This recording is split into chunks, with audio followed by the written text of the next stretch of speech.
দ্রাবিড় জাতি এই ভারতবর্ষে আসার আগে এই ভারতবর্ষে 5টা মাত্র উপজাতি বাস করত। কোল, ভীল, সাঁওতাল, মুন্ডা, কুড়াও, এই 5টা উপজাতি বাস করছে।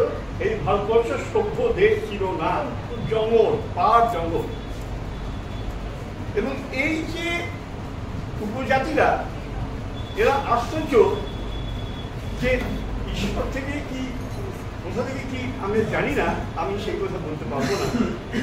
এরা কিন্তু বলিদানে বিশ্বাস করত। মুরগি বলি দিত ইয়েতে, পাথরে, এবং সেখানে সিঁদুর দিত আর তেল ঢালতো আর মুরগি বলিত। ওরা প্রায়শ্চিত্ত বলুন বা যা কিছু বলুন, ওরা কিছু করত। এবং ওদের ঈশ্বর সম্বন্ধে কোনো কনসেপ্ট ছিল না। ওরা শক্তির উপাসনা করত। বাতাস একটা শক্তি, তার উপাসনা করত। সূর্য একটা শক্তি, তার উপাসনা করত। সমুদ্র শক্তি, বিভিন্ন শক্তির উপাসনা করত। এই দ্রাবিড় জাতি বেশ গেড়ে বসেছে ভারতবর্ষে। তারপরে ওই একই হিন্দুকুশ পর্বতের খাইবার গিরিপথ দিয়ে আরেকটা জাতি প্রবেশ করলো, তারা হলো আর্য। এই আর্য জাতি আর এই দ্রাবিড় জাতির মধ্যে ফ্রিকশন হলো। এবং এই আর্য জাতি দ্রাবিড় জাতিকে একদম দক্ষিণ ভারতের দিকে হটিয়ে দিল। তারা এখন কারা এই দ্রাবিড় জাতি? বর্তমানে না, বর্তমানে তামিল, তেলেগু, মালায়ালি, এই কর্ণাটকি, এই কি বলে অন্ধ্রা, এই দক্ষিণ দিকে হটিয়ে দিল। এবং ওরা দক্ষিণ দিকে চলে গেল।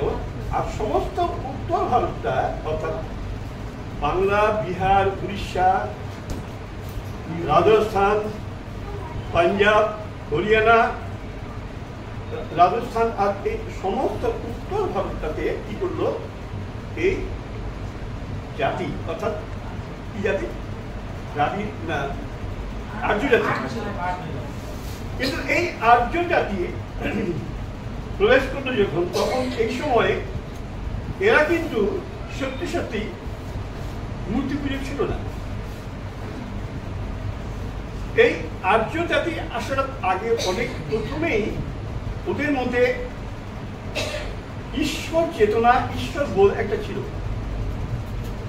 এবং অনেক সময় সেই আর্যতে কিছু ঋষি ছিল যারা এই ঈশ্বর বোধ, ঈশ্বর চেতনা তাদের মধ্যে ছিল। এবং তারা ধ্যানের মধ্য দিয়ে একটা জিনিস পেয়েছেন, সেটা সত্যি রত্ন আমাদের দেশে। সেটা হলো কি? ঋগ্বেদ। এই ঋগ্বেদের মধ্যে কি নেই? রাজনীতি আছে, এই ঋগ্বেদের মধ্যে আছে চিকিৎসা, এই ঋগ্বেদের মধ্যে আছে মানুষ জাতির মুক্তির পথ, মানুষ জাতির সমস্ত কিছু ভক্তির জল। এটা এই ঋগ্বেদের মধ্যে আছে। এবং এই ঋগ্বেদের প্রথম কথাই হল এক মেবা দ্বিতীয় নাস্তি। ঈশ্বর এক, দ্বিতীয় নেই। এবং এই ঋগ্বেদটা রচিত হয়েছিল পালি ভাষায় অনেক আগে, পালি ভাষায়। তারপরে এই আর্য জাতি যখন গেড়ে বসলো, তখন এদের মধ্যে কিছু লোক মাথা চালা দিয়ে উঠল। তার মধ্যে বিশেষ একজন লোক, যার নাম বলছি শঙ্করাচার্য। এই শঙ্করাচার্য এই জাতটাকে ভাগ করে দিল 4 ভাগে। ওরা বলল কর্মের ভিত্তিতে, ব্রাহ্মণ, বৈশ্য, শূদ্র। কিন্তু ও জানতো এটা কর্মের ভিত্তিতে থাকবে না, এটা ধর্মের ভিত্তিতে হয়ে যাবে। এটা ভালো করে জানতো। আর সে ছিল অত্যন্ত সুধীর মানুষ। এইভাবে কি করলো, এই জাতটাকে ভাগ করে দিয়ে, আর ওই যে আদিবাসীদের যে শক্তি, যারা শক্তির উপাসনা করত, আর এই শক্তিগুলোর বিভিন্ন রূপ, যেমন বরুণ এক দেবতার মূর্তি তৈরি করত, সূর্য তার এক মূর্তি তৈরি করত, বিভিন্ন রকম এই যে শক্তির যে উপাসনা এরা করতে থাকবে। আর এরপরে তাদের মধ্যে পরের বেদ তৈরি হলো, সেটা হলো শ্যামবেদ। এই শ্যামবেদ তৈরি করলো, ওটা মানুষের তৈরি মতবাদ, যেখানে হাজার দেবতা, হাজার মন্ত্র, হাজার তন্ত্র, হাজার কিছু হলো, এবং ঋগ্বেদটাকে বরবাদ করে দিল। আপনারা জানবেন হিন্দুদের অনেক মিটিং হয় বিভিন্ন জায়গায়, বিষয় রামায়ণ নিয়ে আলোচনা করে, মহাভারত নিয়ে আলোচনা করে, গীতা নিয়ে আলোচনা করে, ঋগ্বেদ সম্বন্ধে কোনো আলোচনা করে। তখনকার দিনে বেদ প্রয়োগ করতে দিত না, বলতো বেদ বললে বেদই হয়, বেদ করতে দিত না তখনকার। আচ্ছা আচ্ছা, আলোচনা হয় না, কারণ ঋগ্বেদ সম্বন্ধে যদি আলোচনায় হবে তাহলে যীশু খ্রিস্ট ছাড়া কোনো সলিউশন নেই। যীশু খ্রিস্ট এসে দাঁড়াবেন এবং ওইটাই তাদেরকে প্রচার করতে হবে। যাকে এরা কোনো কি ওই শ্যামবেদ তৈরি করে ঋগ্বেদটাকে ওরা একদম বরবাদ করেছে।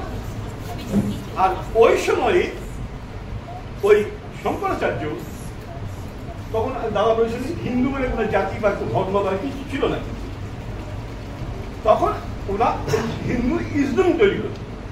কিভাবে? ওই আদিবাসীদের কাছে, বর্তমানে আদিবাসীদের কাছে, আজ আমরা হিন্দুরা না সে কথা কথা বলছি, হিন্দুরা না মেয়েরা মাথায় সিঁদুর পরে, কাজ জিনিস আর্যদের, ওটা আর্যদের। মেয়েরা শাখা করে, কাজ জিনিস ওটা আর্যদের, আদিবাসীদের জিনিস। আদিবাসীদের জিনিস আর্যদের নয়। কিন্তু এইগুলো নিয়েছে আদিবাসীদের কাছে, নিয়েছে তারা নিয়ে পুরোপুরি বলা যায় ব্যবসার ভিত্তিতে হিন্দু ইজম তৈরি হয়, যেন যারা উপর মধ্যে কামকিরা এরা অন্যদের মাথায় কাঁঠাল ভেঙে খেতে পারে এবং বেশ করে ব্যবসার ভিত্তিতে ওরা যেন চলতে পারে।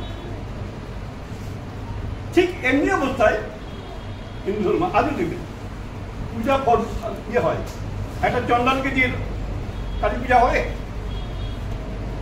হবে কি না? চন্দন মানুষ না, কেন হবে না? ব্রাহ্মণ মানুষ, চন্দন তো মানুষ, ওকে কেন হবে না? কারণ ওকে ওই অধিকার থেকে বঞ্চিত শেষ করে বঞ্চিত করা হয়েছে, এই জন্য হবে না। পুরোপুরি একটা ব্যবসার ভিত্তিতে আজও আমি যখন আমার পরিবারে যখন আমি মাথা তুলে দাঁড়ালাম, আগে আমি অনেক অত্যাচার সইছি, কিন্তু পরে আমি যখন জেনেছি সকলকে আমি যখন বললাম, তখন আমি আমার পরিবারে আমি যখন তাদের কাছে মাথা তুলে দাঁড়িয়ে একটা করে জবাব চেয়েছে, এর জবাব দাও, কেউ জবাব দিতে পারে, কারণ জানে ওরা যে জবাব দিতে গেলে যীশু খ্রিস্ট ছাড়া, যীশু খ্রিস্টকে বাদ দিলে ওদের আলোচনা বা ওদের কোনো কিছু সমাধান হবে না। যিশুকে চাই না। এই জন্য সকালে প্রশ্ন করেছিল যে কিরকম, যে আমার কেন এখানে হিন্দু পরিবারের জন্ম হলো, কিংবা আমি মুসলমান পরিবারে, খ্রিস্টান পরিবারে জন্ম হলো, আমরা তো সবাই ঈশ্বর থেকে আগে থেকে অভিহিত, তার জবাব পেয়েছি। এর অর্থ কি? মানে কোন ধর্ম কি মানুষ ঈশ্বর সৃষ্টি করেছে? কোন ধর্ম কি ঈশ্বর সৃষ্টি করেছে? ধর্ম কিভাবে তৈরি হয়েছে? ইজম, যেটা ইজম বলা হয়, মতবাদ। মতবাদ ঈশ্বর থেকে হয়, ঈশ্বর থেকে হয় না। ইসলামী ওটাও ইজম, ওটাও মানুষের মতবাদ। হিন্দু ইজম, এটাও মানুষের মতবাদ। আমি ইসলাম সম্বন্ধে অত বলতে পারবো না, তবে হিন্দু ধর্ম সম্বন্ধে বলতে পারছি। এইটা হলো শঙ্করাচার্যের পদ্ধতি। তারা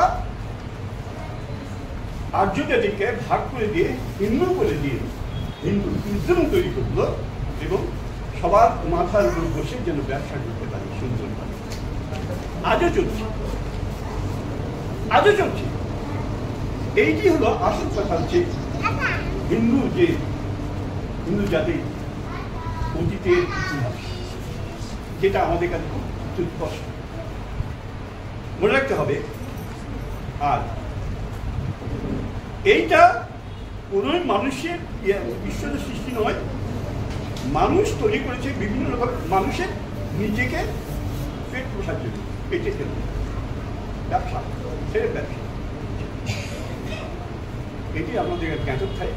আমি জানাবো যে